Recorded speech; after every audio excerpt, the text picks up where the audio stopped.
Hi there, welcome to QuickSchools. In this video, we'll be going over the gradebook. Let's start with a quick overview.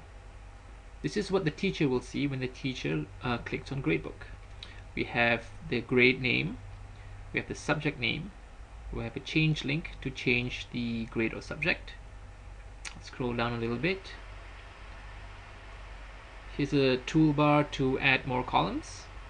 We have a button to create calculations or formulas. We have a section to sort. We also have some links here for Gradebook Settings. Then we have the main table, which is the gradebook. List of students, list of columns, tests, assignments, as well as calculation columns. You can scroll across. Big save button, and a legend for putting in non-numeric grades.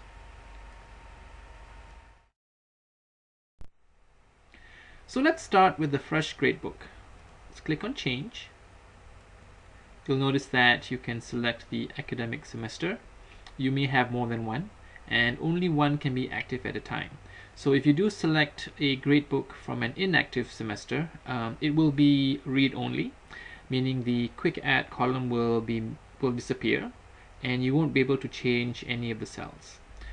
So if you need to change a grade from a previous semester, you'll need to contact your administrator to change the active semester.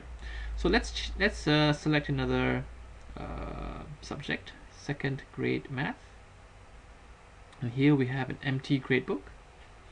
When you start off, there's one column filled in, and you just need to click on these areas to change it. So let's say this we'll call assignment 1. You can click on this and you can assign it a category. The categories can be changed or modified by your administrator, and we'll show you how to do that in a later part of this video. You can assign a date. So let's say this is March 24th. That's fine, and you can start putting in values: 67, 88, 90, 99, 87. You'll notice that it automatically gives a grade. It also gives an average, and we'll go ahead and save that. Now let's create a new column. Let's give it, let's say it's a pop quiz 1, and we'll call it a quiz. Total, let's say the total is 50. Here we go, and you can start putting in the grades, say 45, 55, sorry, 50, 49, 34, 76. Oh, that's too much. 45. You can actually change, let's say pop quiz is actually over 100 and not over 50. You can change it by clicking on the 50 and putting in 100. So the grades here will change. Well, we'll change it back for now, 50. And again, this is the average, this is the total, and this is the grades. Let's put in some more. Let's say assignment 2.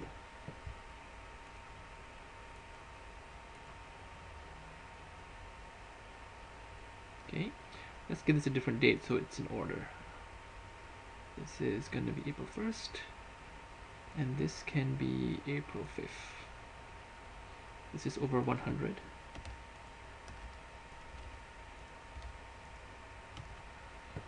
And there you have it. This is how to add basic columns. Click on save.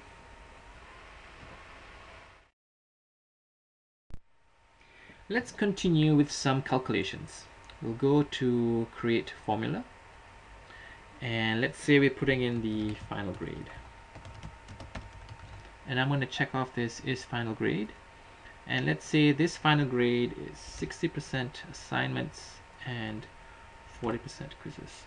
You'll notice that only assignments and quizzes appear, even though we had a third category for tests, And the third category for tests will only appear if you have tests in the column. So don't be worried if you don't see a column here, a category here. It only means that you haven't put in the column for that category yet. So let's go ahead and save that.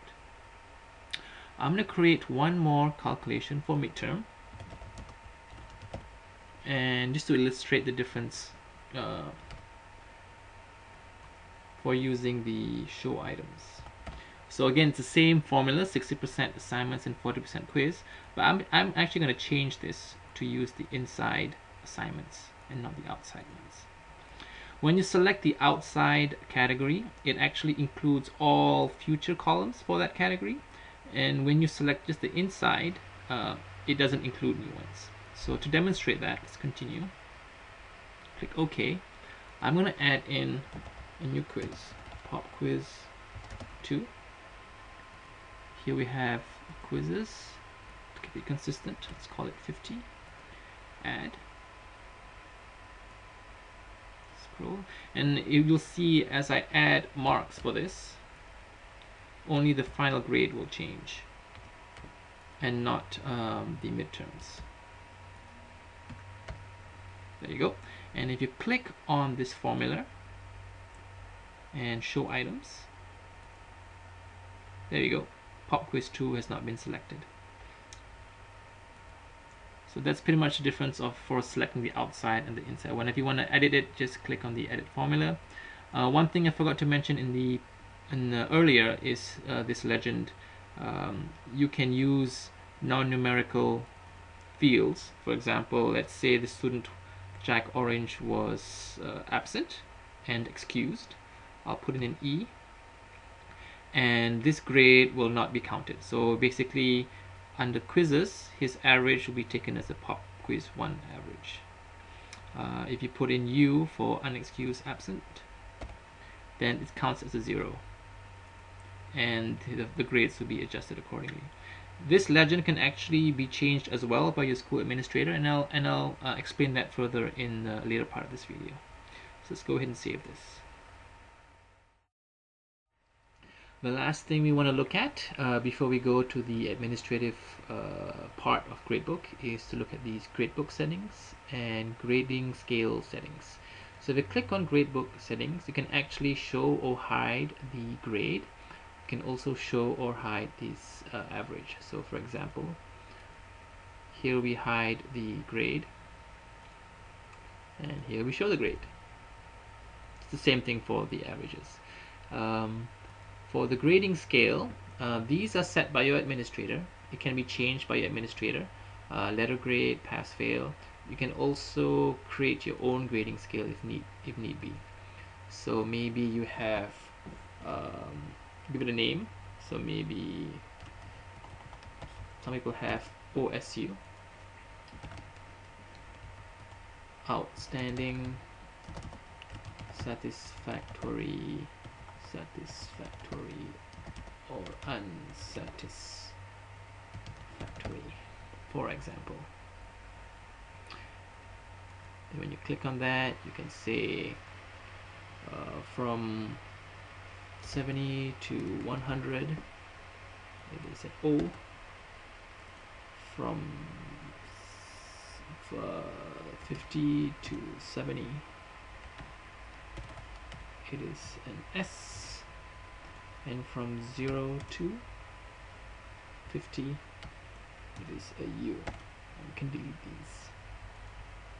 Okay. Okay. So now that we've added the OSU, we can select on that, save, and now all our grades will be changed to OSU.